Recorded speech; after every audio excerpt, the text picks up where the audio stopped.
Does the system today really allow women to pause, or does it actually punish them quietly long after they return? When you want to leave, the thinking shouldn't be about if I leave and I take a break and then I must come back in this position, same pay, then you will never leave. When you came back into the workforce, did you take a demotion? I was VP before I left Deutsche and I joined as an associate director, almost right at the bottom and to restart again. So of course I had to take a demotion. I'm quite sure my mom thought about that, about, oh, what a waste and everything. Somebody said, oh, are you crazy?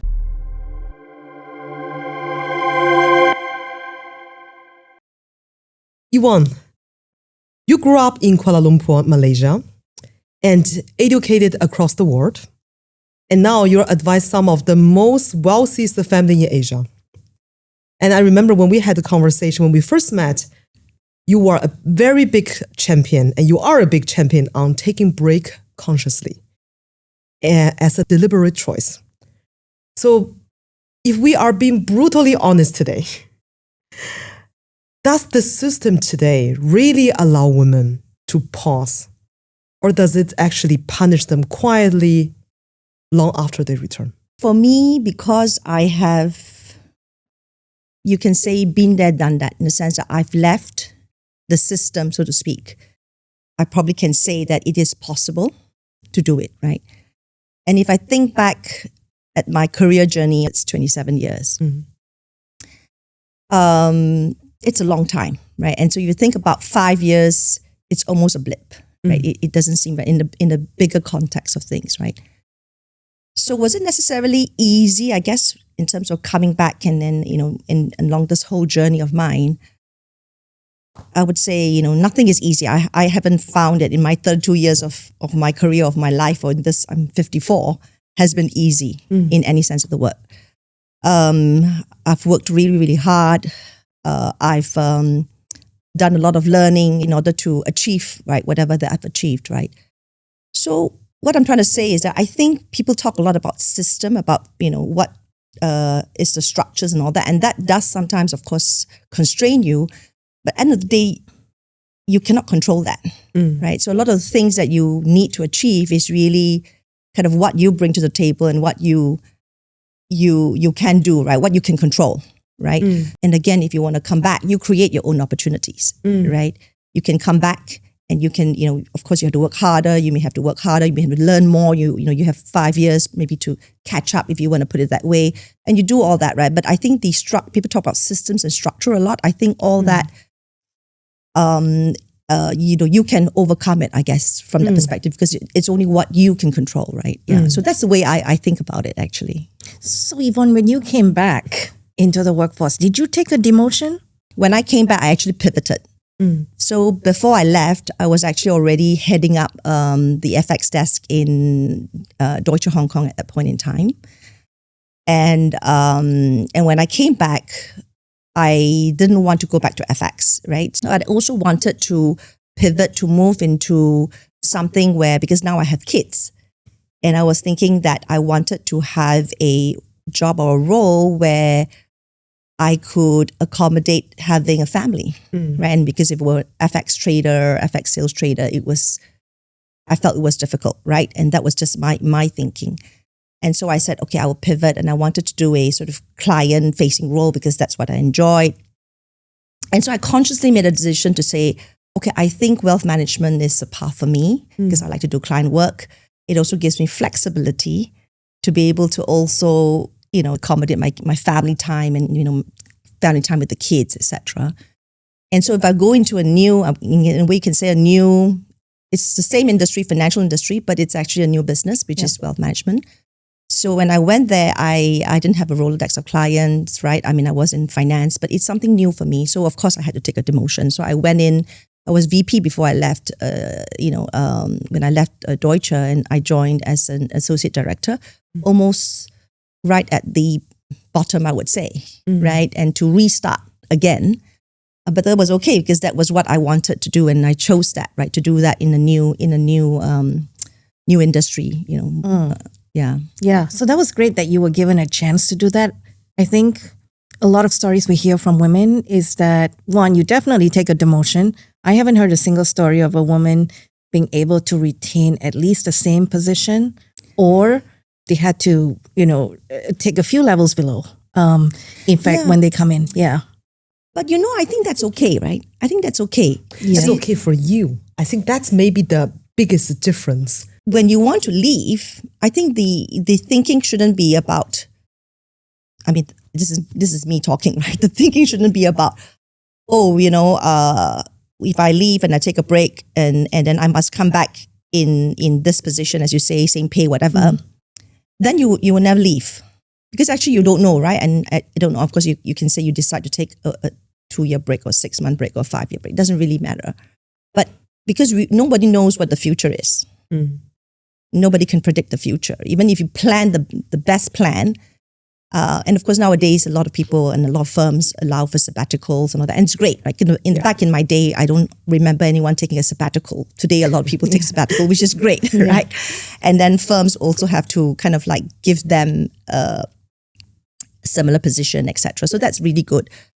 But if you keep thinking that way, then it's very hard because you cloud your mind in terms of your decision making. So I feel that decision making and the way I look at it is about thinking deep into yourself of what do you really want from life. It's not just about career.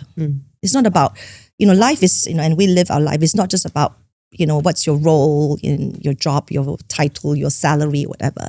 It is about life in general. And for us as women, we play multiple roles in our lives, right? Whether you're a mother, you're a daughter, you're a wife, you are someone in your organization, and you could be someone senior organization as well that's leading a team, etc., etc. So I think it's really looking at it holistically. And at that point in time, if you have too much of that thinking of that, I have to come back in that same role, you will not leave. You will not then think about what is your priority, right? So that's the way I think about it. Of course, at the end of the day, if your priority is work, it could be, right? And there's no right or wrong. It's very personal. Actually, it's very personal. You got to think and sit there and think, what do I really want to do at this point in my life? And if you think about like the career piece is that, if I come back and I'm, it's just taking a break, but if I come back and I need to be in the same position, then I think it's a very difficult thing, right? Yeah. So, that's my perspective. Yeah. So this goes back to we can't have it all, right? Well, yes and at no. the same time. Yes and no. You can't have it all. Yeah. Because Not at the same time. So what I'm hearing you say is that, look, you got to figure out what's the most important thing to you right now, and that evolves based on where you are in your life. So maybe family is first, maybe career is first, but whatever it is, you need to know that because you need to understand what sacrifices are you going to make if that becomes the most important thing to you, right? Yes, I mean, to your point of can you have it all? And we all talk about this, can you have it all? So I guess what I'm saying is you can have it all, maybe not all at the same time. I think and I mentioned earlier about 54 years of my life, 32 years career journey, right? So if I look back at my whole life holistically, did I have it all? Maybe you can say yes in some respects, but just not all at the same time.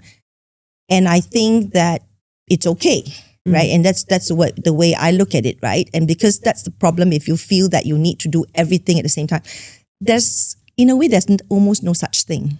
I feel there's no such thing, right? And you say you have to make sacrifices, and it's about decision making across the different things.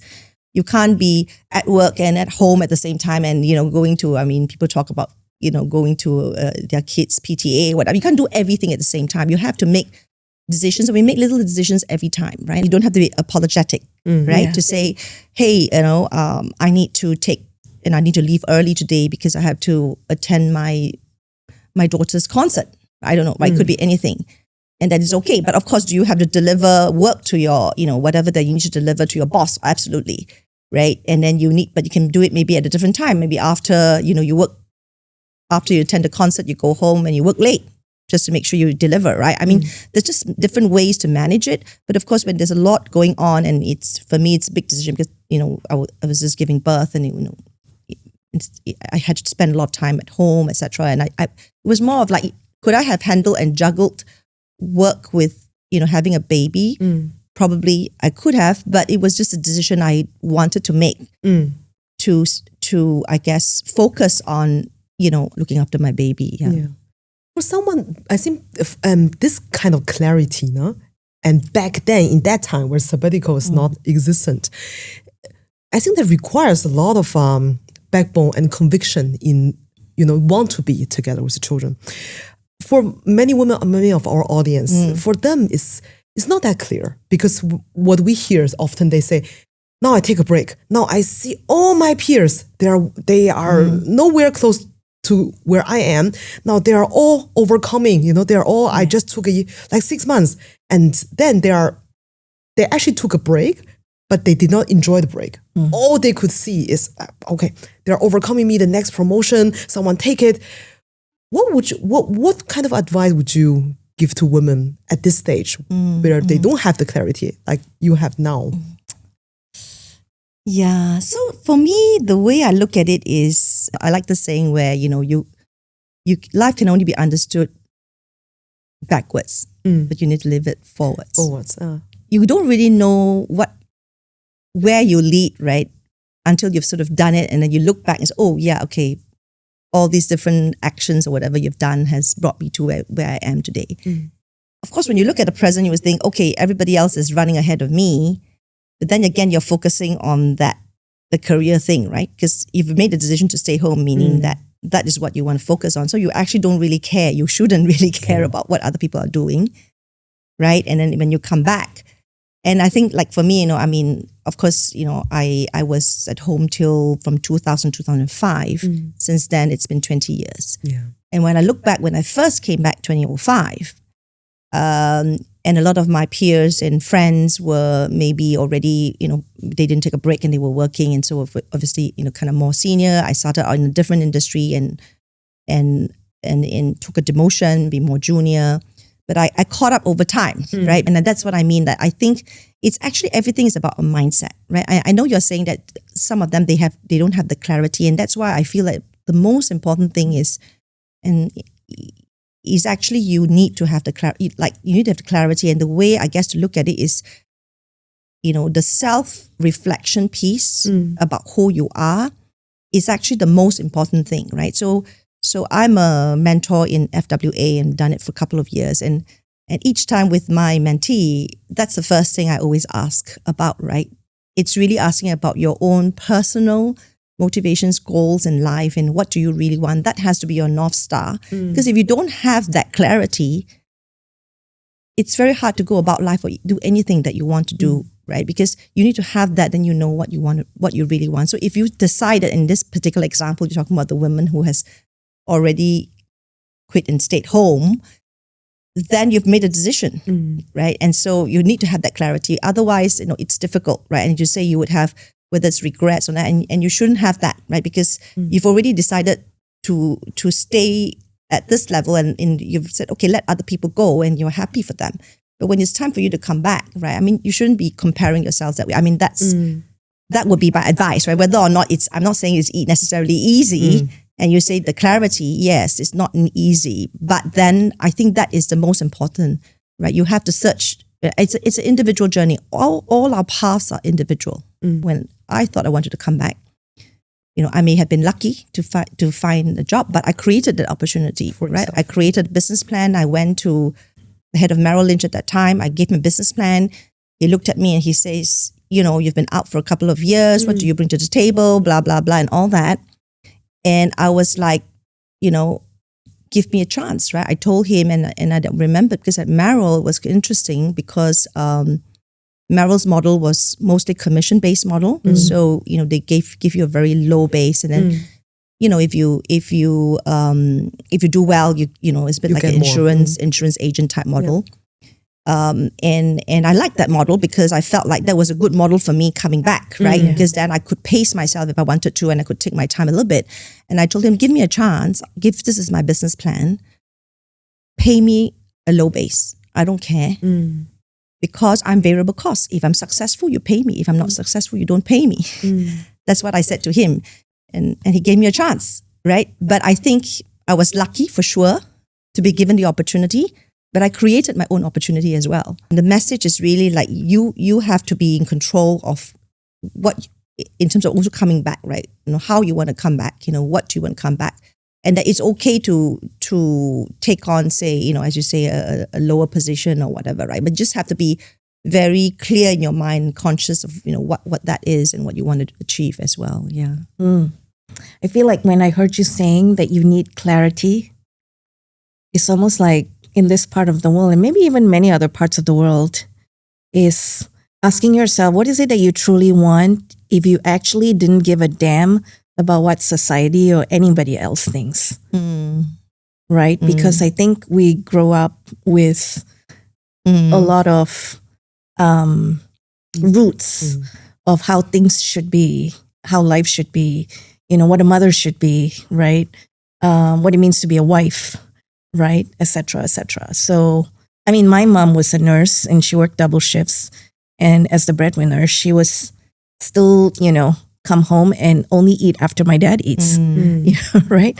So when you decided to take a break back then, did you hear like any comments? Like, what did people say? Like, did people think you were crazy? No, there were obviously a lot of people who thought I was crazy, especially when I was doing fairly well. Yeah. And I guess for my parents and my mom, I think that's the other part to it, is they were very supportive, which was great. In a sense of, I'm quite sure my mom thought about that. Yeah. About, what a waste and everything. I'm sure she thought about that. Yeah.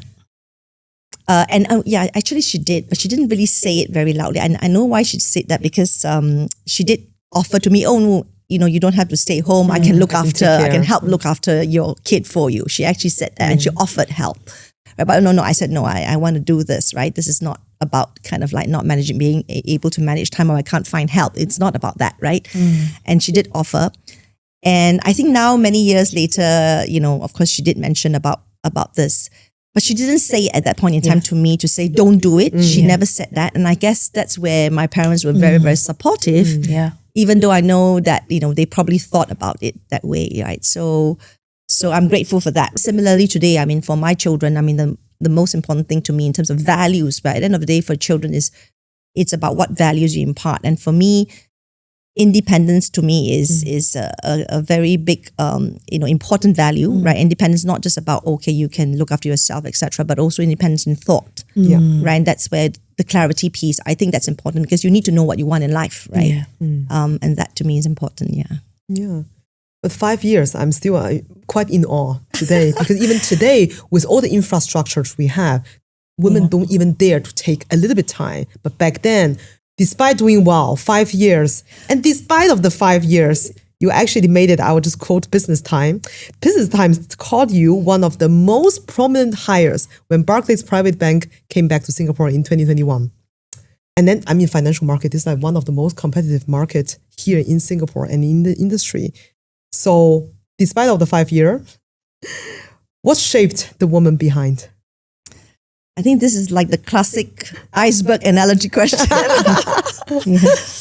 about what's underneath me. And actually, again, and I know I repeated this kind of many, many times over, but it's really true about kind of like I do a lot of self-reflection about, kind of, I guess through the years as well, when, and I always do self-reflection, actually something I do quite often, right? And not just about career, but just about life in general, in a way of like, what has motivated me to do certain things or make certain decisions. For me, life is a journey, right? So I don't really think so much about destinations, actually. Often I'm just thinking about the journey, right? Thinking about, the flowers at the side of the road, right? If there's an obstacle, I would clear it. I just do my best, embrace the present, right? And for me, it's all about trying your best, working hard. That's a very big value of mine that I think is very important, right? Always learning, constantly learning, creating confidence and in your own abilities, having faith in yourself, creating opportunities for yourself, right? All that I think is important. And so I do that, I guess, almost constantly. And it's almost like whatever comes, right? So did I like think, I wanted to do certain things to then end up where I am today? Actually, no, I didn't think, of where I would end up. I just tried my best. And so in a way of, and maybe that's my my own version of my secret to success is not really thinking very much about it, but just doing your best and embracing the present. Right? That's the way I've lived my life, right? I don't know whether that's, but I mean, that's how I feel, right? I don't have any like, that I've certain formula and all that. There isn't. Right? The formula is for me, is this philosophy of life of just enjoying the present, doing the best that you can, right? Yeah. Everything's figure outable. I think that. Yeah. I mean, that's why I talk about being philosophical or spiritual in the sense that, the only thing you can control is what you can do today. Yeah. So that your tomorrow may come, may appear to be better. You have opportunities that come across you. Of course, you have to make deliberate efforts, but it's not now, right? But my deliberate efforts is looking into what I can do in terms of contribution that is the best of my abilities to create, right? Learning, etc. All that is what is important to me, right? And working hard and just trying to do whatever I think in the present moment, will be the best of my abilities. And from there, you just grow, right? And as you grow, opportunities will appear, as I mentioned, right? And then you can say, okay, is this a good opportunity? At the fork of a road, you take it and then you go, right? But then if you don't do all of that, the opportunities may arise, but you're not prepared to take on the opportunity, right? Or something like that, right? So that's the way I look at it, in that sense. And every individual, I think, has a unique path. Yeah. I want to break down two things for our audience when it comes to career breaks. The first is when you're thinking about a career break, which is becoming more and more normal nowadays, but there's still a very big stigma to it.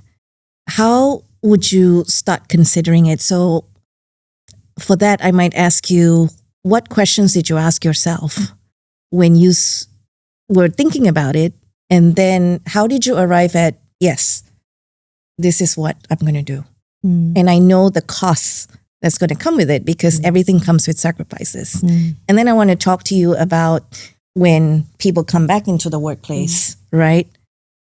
And recruiters say like, oh, what's this thing? What's this gap in your resume? How do you be on the offense? Because I loved your story about, let me just prove it to you. You don't have to pay me, right? Which is a very low risk. But, I think that's a great example of offense versus defense. Oh, let me explain why I went on a break, right? So let's start with the first part. Like, what questions did you ask yourself? Well, this is a difficult question for me because I probably didn't ask myself a lot of questions. Okay, how did you arrive? No. So of course, so I was pregnant, right? And then I guess it was a combination of factors because I was also quite. So this was in '99 when I was pregnant. And so I was in foreign exchange. So 97 was the Asian financial crisis. So for like a couple of years, I was actually really, really, really busy. And so when I was pregnant, I was like, okay, I think it's like also from a like career break as well. It's like maybe time for me to, take a little bit of a break because I had like 2 years of intense, period in work. Then when my son was three, that I moved to Hong Kong for a bit. And after that, I had my second one. So it became 5 years, because I had 2 kids as well. And but at that time, I didn't think very much about kind of like exactly how long I would go away for. And in terms of like thinking about whether I could come back, and this maybe, but I just really how I think. I always thought to myself, I said, okay, I have 2 hands, 2 feet. I really thought that way. I have 2 hands, 2 feet. I think I'm okay smart. I have a degree. I'll be fine. Evonne Tan said, you have hands, feet, a degree, you'll be fine. So I like the simplicity of that. Yeah. Yes. And so when people come back now, right? And it's talked a lot on social media about the stigma of taking a break because it's like your whole career before you took the break suddenly didn't exist anymore. Suddenly it's like, well, what do you bring to the table? You've been away for so long. You don't know people anymore. And I think especially for women, we're not good at keeping in touch with our networks while we're away.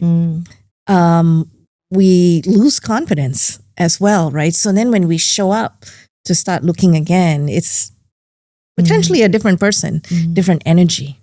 Yeah, that's a good question, right? So that's why, when you talk about advice about leaving as well, in one of them you mentioned about keeping networks, etc. Right? I think that's important.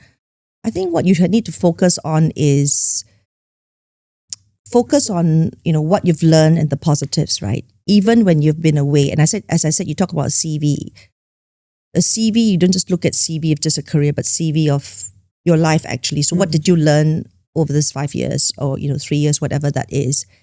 And also, for someone who, let's say, if they decide to probably slow down or take a career break, and I mentioned about continuous learning, etc. Right? They should be continuously thinking about how they what they want to continue to do, right?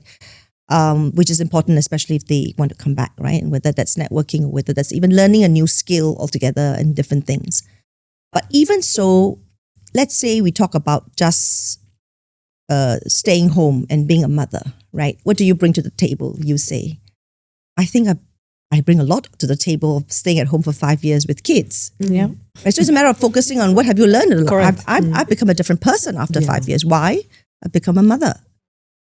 And being a mother brings to me a lot of things about responsibility.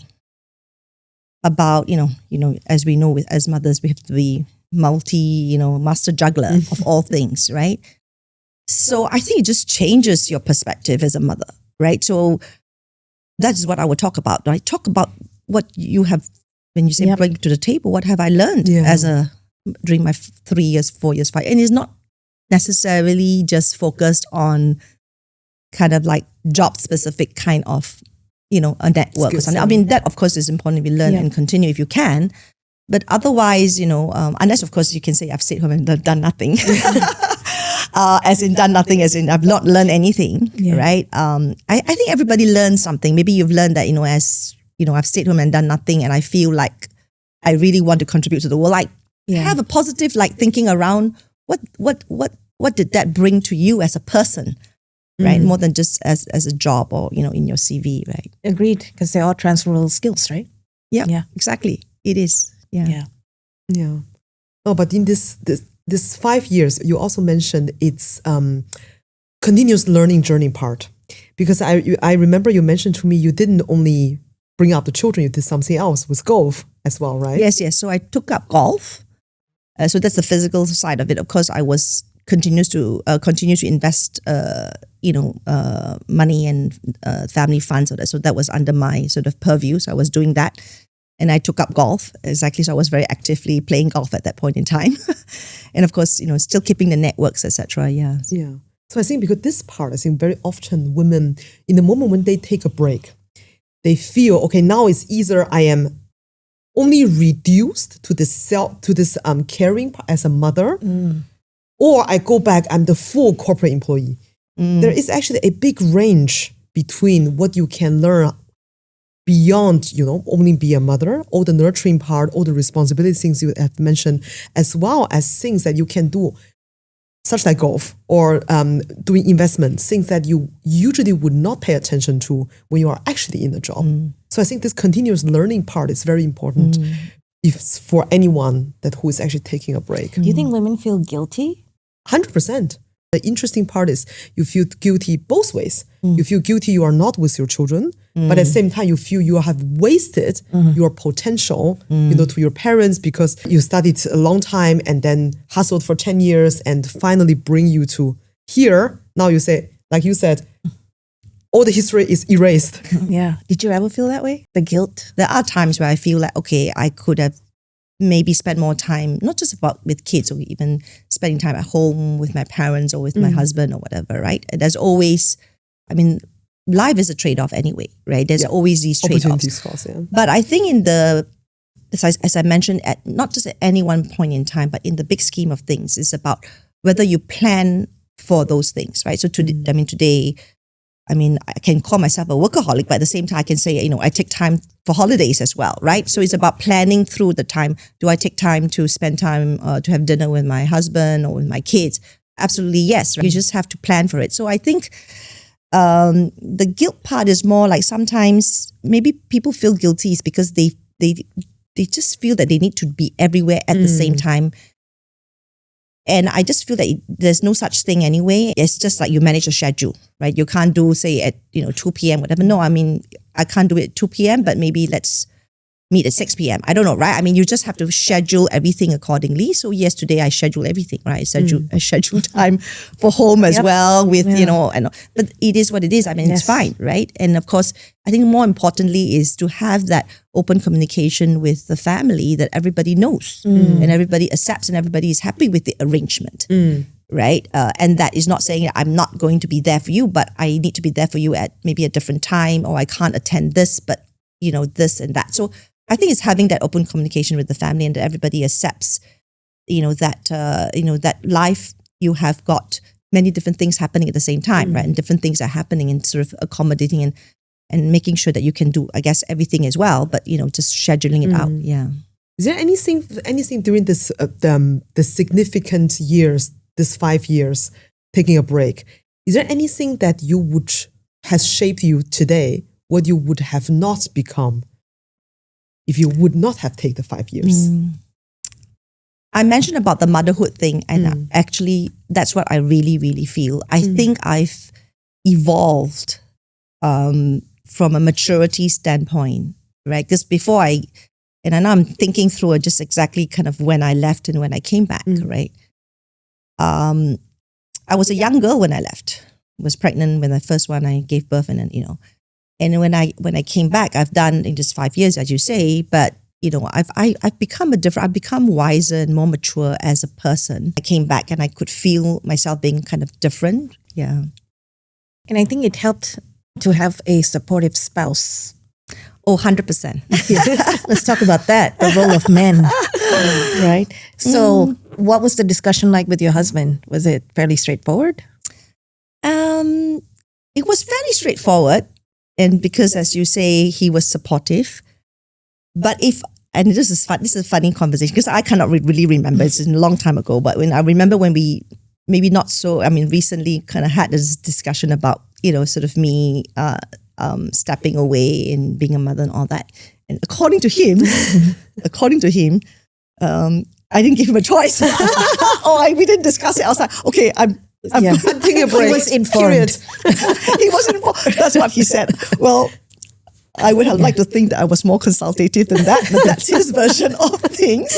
I had a different version of it. Yeah. But regardless, he was obviously very supportive, which is good, right? So you're right. I think definitely you would need to have a supportive, spouse, right? And this is not just about this, and it's really just about life, I guess. You have a partnership. And he was working? Yes. Okay, so that helps. So that obviously, yeah. Yes, because then your finances would have changed with you not working, right? Yes. And being a woman in finance yourself, right? What advice would you give women, when they're about to take a break, they're not going to be earning, the discussion with the husband, like these are open it's conversations. Interesting about that piece, right? Because when I stayed home, I was young. I was only 28 actually. Actually, when you're 28, I think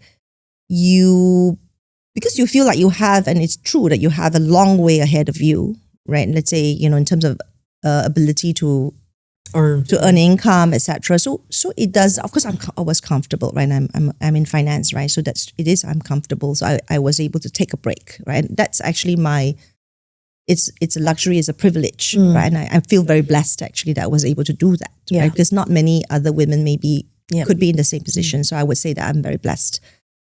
Of course, it wasn't like as if I had so much savings that I don't have to work a day in my life again, right? It wasn't like that, obviously. But I felt comfortable, and therefore I could take that decision. But that I also felt that there was a long way for me to go, if you see what I mean, right? Yeah. So I think that, because of course, if you're a bit older and then, every time, when you make a decision, maybe you have different life circumstances, right? So it's difficult to say. But from because I'm also in finance, so I'm comfortable with that, right? Because I understand, sort of investing and all that, right? So for me, when I stayed home, I was still active in investing and all that. So I didn't feel like, and I had to worry about kind of like, finances and all that, right? And actually, when you are not working, you don't spend that much. Yeah. Honestly, you don't, right? Yeah, you could just most of the time but like when you're working, then you have to like, Yeah. The it's clothes, a different the thing food, altogether. Yeah. So travel. you do spend a lot less. But I was comfortable and I wasn't like, scrimping or saving. But I guess in terms of, when you asked about, the advice, I think definitely you have to think about the finances part, right? And I said, every individual is different. So you have to think that you have to be fairly comfortable. Because I think the worst thing is to say that if I have to stay home and then I have to really worry about finances and to scream and save, I think that it will make it even worse, and then maybe bring more guilt and regret to yourself. Yeah. Right? Kind of like there's no right or wrong, and you have to think through. And of course, for many people, maybe they may want to, but it's a difficult choice. But for those, it's also another choice could be, another decision could be, I want to take on another role, another job where maybe I don't have to travel so much, right? Maybe like there are many different choices you can make, and the choice doesn't have to be I need to stay home. Yes. Yeah. That was my choice, but it's not. I'm not saying to everybody you can do that. Yeah. And based on your personal circumstances as well. But definitely finances, you need to think about it because that's important. Yeah. In terms of finances, we also encounter many women come to us saying, we are running a certain program at Elevate, and they say, oh, currently I'm taking a break. I cannot spend that money.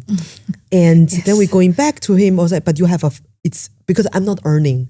And I said, but you have a spouse, a husband, and then he's earning. Yeah, but that's his money.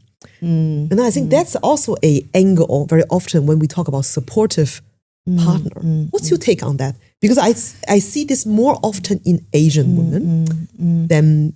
Okay, I can't really say about like individual families and how they look at sort of finances. And I guess again, there's maybe no right or wrong, but I think if you're a family and a family unit, it's not so easy, or you shouldn't really be thinking about sort of your money or my money. I think Yes. should be our money, but also maybe then, and you're right that maybe a lot of maybe women or families, they don't even discuss it, right? And just say, okay, because you're earning, so it's yours or mine. But especially if you are going to be staying home, then you need to have that discussion for sure, right? Maybe when you are, because both are working. So let's say if it's a dual income household, then often it's like, okay, because I'm earning, you're earning, then you just go your way. Yeah. But when you are not working, and let's say your husband is working, then definitely you need to sit down to have that conversation. And even if the husband doesn't bring it up, you have to sit down and bring it up, because then you would have kind of thinking through expenses, also your own, kind of lifestyle, so you kind of have to have that discussion, right? So it's difficult to, you shouldn't be saying, okay, then, it's kind of all one's money or the other, right? Because it's a household, right? The way I look at it is, it's just that there's only one income for the household. And in the past, maybe you have two income for the household, right? So you kind of have to think about it that way. To have the conversation up front. Yeah, I mean, to have the conversation up front, because then obviously she doesn't have any flexibility in anything that she's doing, right? Yeah. Or at least she thinks. She thinks, I mean, obviously it doesn't. I mean, that's already her starting point. Yes. So that she feels she does not deserve part of the pie, right? So, and the other one we hear is investing in yourself. Yeah. It's always like a big question mark. It's like, if I can't see the investment, like if it's not a handbag or a shoe or something physical, You mean as in a lot of women do not want to invest in themselves? Yeah. Okay. We feel like we sense and feel the hesitance. Actually, that's the most important. Yes. Because that you carry with you a long way, right? Yeah. All your life, right? Yeah. How you sort of just keep building on yourself. The stuff people can't take away from you, right? Exactly. It's like what you say, like if you're able and you got good skills and you keep growing, right? Then you have no fear. Yeah. Some lighter questions maybe. When you mentioned you have now a very busy life, obviously, with work and everything, mentoring, investment. Is there a, let's call it circuit break, ritually? Is there anything that, when the stress level really spikes, I say, this is what I do to calm me down? My response is often to do even more. Okay? Because when I get to the outcome and solve the problem, then the pressure will subside. Yeah. It's the way I look at it. That's the way I look at it. That's the way I look at everything, actually. And that's why when the pressure is on and with there's a lot going on, for me, it's like I need to even pump it up even more to make sure I solve it, then that the pressure will come off. If you see what I mean, right? So I sort of do that, right? So that's kind of, I guess, one angle of looking at it. And the other angle, of course, if you look at maybe your question more around being, de-stressing or, what do I do to de-stress or whatever. Again, I don't think about stress management or pressure management. I think about energy management, right? So how do I manage my energy so that I can manage all that comes to me, right? I mean, there's no one specific, like, I often don't get to a point of being like, oh, right up there, and then I have to kind of de-stress very quickly. I kind of like do it along the way because I manage my energy across at all times, right? And then when I feel like, okay, it's time to do this or that, right? So whether it's, and of course, spending time away, whether it's holidays, whether it's exercise, all that I would do, right, in terms of having balance. But I think about it more as energy management, so I can always have that to continue to, do things. And one of the things that I do is a technique that I have, which I've developed over the years, is what I call compartmentalizing your brain. And what I mean by that is because we do so many things. And compartmentalizing your brain is really when I'm doing one and in one sort of compartment, I'm very intense and focused on that. But when I move on to the next, so say maybe at work, compartment 1 and compartment 2, I go home for dinner, I actually don't think about the other compartments. Because what happens a lot of times is a lot of people feel stressed is because everything is mixed up. Yep. They don't compartmentalize the brain. So this becomes this, and you are in another situation, you're thinking about something that happened yesterday. Things like that, right? So I do this compartmentalizing quite well, actually. And I find that is a good technique that, I often talk about this actually to, the people I know, to sort of try and use that technique, right? And just being very focused on that, that 1 hour, the 2 hours of the dinner. And then you move on, and then it actually helps you with your energy management as well. So that's kind of how I think about it. Yeah. That sounds like a muscle to build. Yeah. It is a muscle to build. And to be honest, it took me, it wasn't something that, we learn many things in life, right? Yep. It's something that sort of evolved as well through time. Yeah. And it's a muscle that I learned, right? To do with just with practice, right? And more of it, right? Yeah. Yeah. It's so hard for me. Yeah, me So too. hard for me. I mean, last night I was like 7:30. No, I have to shut down now. I have to really shut down. It's like, no, 8 o'clock. It's like, nope. It's like 8:30, 9:30. And then it was 10:30. And I'm like, why am I still on my laptop? It's so hard. So that's why I say it's a muscle, right? Yeah. It's not easy, of course. Yeah. But it's just at least to know that that's something you can kind of work on. It already helps, But it's right? so important, Yeah. especially as we age. Yes. Stress and sleep. Yes. And also when we have multiple things going on at the same time, Yeah. that's important. For women coming into finance, is it still a good industry to be in? Why not? I think it's a good time for not just in finance, but for women just generally across, right? There is a lot of DEI sort of activities right, going on in various firms. So more than ever, I feel it's a good time to be a woman. Yeah, that's amazing. Evonne, it was so great to have you with us. Any closing thoughts for our audience? Maybe a question you've been sitting with lately, a biggest lesson, or a memory you want to share? I just wanted to share that I really admire the both of you for what you are bringing, to women worldwide in setting up Elevate, and every little bit that each of us does. Yep.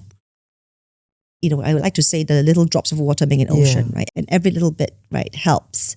And I think for you guys, your mission to touch 5 million, women's lives, but also to have the platform to be able to amplify that voice, right? So I just wanted to, that will be my final words to say that, thank you for doing what you do. Thank you. And we see those little drops as ripple effect. So thank you for being part of the ripple effect. Thank you. Thank you.